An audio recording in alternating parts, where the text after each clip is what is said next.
Grabe, kaya naman pala nakakalola at marami pong iba't ibang reaksyon dahil dito sa kanilang napansin.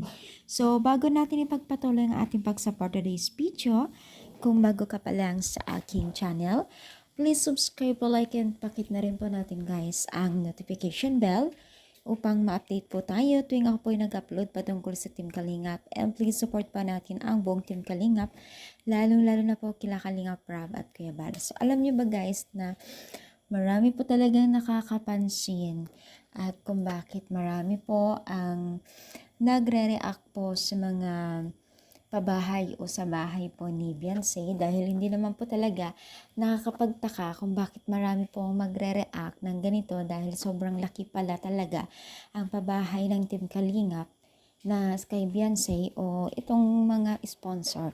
Syempre hindi naman po makakamit o ma-reach po ng Team Kalingap ito kung wala yung mga katuwang nila ng mga sponsor ng mga beneficiaries nila.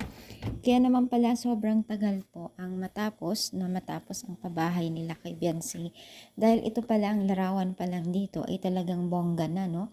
Talagang hindi mo na talaga dito mo na talaga malalaman na sobrang dami naman po palang kailangan at talagang marami po ang iba't ibang reaksyon dito dahil nga po sa sobrang laki po ang kanilang nakikitang bahay o pabahay ng Team Kalingap kay Beyonce, no? So, yun, hindi nakakapagtaka at syempre, hindi naman po masama na ipabahay ito dahil nga po ay desisyon po ng mga supporters at sponsor ng Beyonce. Diba? So, ano masasabi ninyo? I-comment down, palike po ating video. Sige, God bless po guys.